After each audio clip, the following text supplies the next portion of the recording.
system. My question is on those riders who assaulted officers. Would you pardon those people? Donald Trump. Oh, absolutely, I would. You wouldn't pardon those? If they were innocent, I would pardon them. That is the entire quote. They are not innocent. They are convicted. He said he would pardon them. And George, what I'm telling you is he's going to go back and look at these cases because it is without a doubt. And look, January 6th is a very painful memory in our country, but it is without a doubt that the U.S. Attorney for the District of Columbia was supercharging these people because of political viewpoints, because you had other riots that have occurred in Washington, D.C., where the charges were minimized or dismissed altogether. That is not an even-handed system of justice. That is a politically motivated system of justice. And you don't have to look any further than the difference between how the Department of Justice has treated Donald Trump versus how the Department of Justice has treated Joe Biden or Hillary Clinton. What he is talking about is equal enforcement of the law, not picking and choosing because of your politics.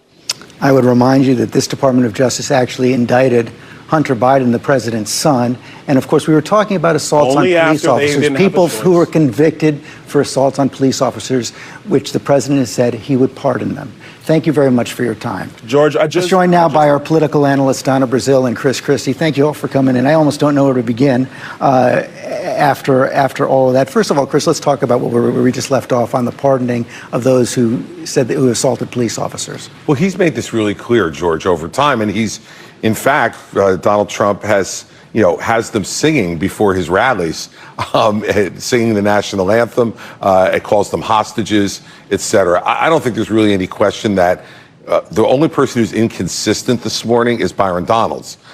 Trump's been consistent. He says he's going to pardon them.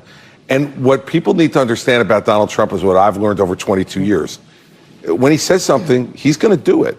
And so if he says he's going to pardon those folks, if he's elected, you could take to the bank that he will. It's also clear, Donna Brazile, that the Trump team is not going to back away from questioning the vice president's racial identity. Look, I recognize, George, that the playbook of the late 60s and the 70s and even is not too far ago in 2011 when then Barack Obama, the president of the United States, they questioned his birth certificate. This is an old playbook. America is tired of this playbook. We're tired of questioning people's background simply because they don't look like something or someone else. Donald Trump wants to be the arbiter of who is an American, and he's not. Is this strategy or impulse? Impulse. You can't imagine that anybody who understands anything about politics would say, hey, here's a great idea. Go to the National Association of Black Journalists and question whether Kamala Harris is really black or not. This is what happens, George, and this is how you can tell that this race is changing. Because what happens is when Donald Trump's ahead and he feels like he's comfortably ahead, he is willing to go with conventional, smart political advice. As soon as he thinks it's getting close, he goes back to the greatest hits.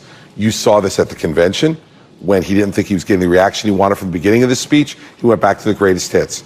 You saw it at the NABJ, and you saw it last night in Atlanta. Attacking the Republican governor. Right. Now, here's Brian Kemp, who he has attacked mercilessly since 2020. Sponsored a primary candidate against him, who, by the way, Kemp got 70% of the vote against in the primary, beat Trump's endorsed candidate. And this is a guy who won big in 2022 when lots of other Republicans up and down the ticket, including in Georgia, were losing. And so to attack Kemp is a stupid thing, but this is who he is, George. This is personal. He's juvenile. And so he's going to continue to attack not only Brian Kemp, but the women of Georgia should have heard loud and clear last night. He attacked First Lady Marty Kemp just as viciously as he attacked the governor. And that's the greatest hits. That's what he'll go back to.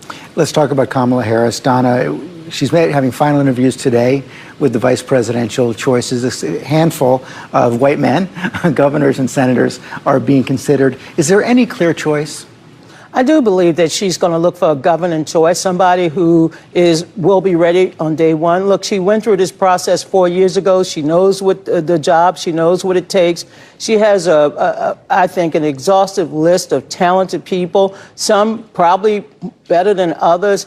I'm excited about the choice that she will make later today. And as you well know, tomorrow the voting concludes for the delegates. George, it goes without saying, these last 2 weeks have been extremely difficult. Difficult in the sense that we didn't have a playbook. But what we utilized, of course, inside the Democratic Party was a playbook that Joe Biden and others put together to give us a very smooth transition. So the vice president's ready. I can't show my hands, of course. I have a couple of favorites. But as somebody who spent time in 2000 at the table and in 2020 encouraging the then Vice President Joe Biden to select Kamala Harris, I know she will make a really good historic choice. Chris, the shortlist includes your neighboring governor, Josh Shapiro, Governor Tim Walz of Minnesota, Senator Mark Kelly of Arizona, Governor Andy Beshear of Kentucky, also Pete Buttigieg, and some others. I was struck this week at the convention, the Black Journalist Convention, when Donald Trump was asked about J.D. Vance. He said vice presidential picks don't matter. Right. A ringing endorsement. In this case, does it matter? Does Kamala's choice matter? Matters a lot. And I think it matters a lot for two reasons. One, it's going to show whether she's really trying to reach out to her entire party and, by extension, the entire country. I think she needs to pick someone who's viewed as more moderate than her. I think she needs to pick someone who's got more governing experience at the ground level. That's why I think she will pick a governor. And secondly, I think it's really important because she's going to send a very clear signal about how she makes decisions. And look, when you're vice president, let's face it, you don't make a lot of decisions. The president makes those decisions, and you try to help him or her implement that, right? So I think that'll show that too. But look, I'm going to go where Donna won't go. It should be Josh Shapiro. I don't think this is a hard choice. He's a very talented politician. He's extraordinarily popular, 65% job approval in a state she needs to win. This is really important. And I'll tell you this, if she picks Shapiro on Tuesday, Donald Trump created Josh Shapiro. How so? He endorsed Mastriano, the weakest Republican candidate in that field. What it allowed Josh Shapiro to do was, instead of playing to his base to try to win a narrow election, he saw an opportunity for a coalition building election, and that's what he did. So now he's seen as a coalition builder because he did it, but the only reason he could do it is because Trump made another ridiculously stupid endorsement by endorsing Mastriano, who was a flawed, weak, bad candidate. If Josh Shapiro winds up winning and Trump loses Pennsylvania, he can go back to his decision in 2022 as planting the seeds for that loss. We only have about a minute left. I want to ask you each about debates. You think we're going to see them this year? I know that Kamala Harris is committed to debating here at ABC News. And I also want to say one other thing. $300 million in 2 weeks, over 300,000, maybe more volunteers, the kind of enthusiasm. I was with the bricklayers this past week in Michigan. People are coming on board. They're rallying for her, but she's also helping down ballot candidates. This is going to be a great campaign, but she knows she has an uphill fight. Quickly, she needs to perform well over the next 2 weeks. If she does, that will put the kind of pressure on Donald Trump to make him know he has to debate. So he'll debate if he has to. Right. Make a good choice for VP and run a good convention. She does those two things, he'll be on the debate stage somewhere with her. I hope it's here. Thank you all very much. Up next.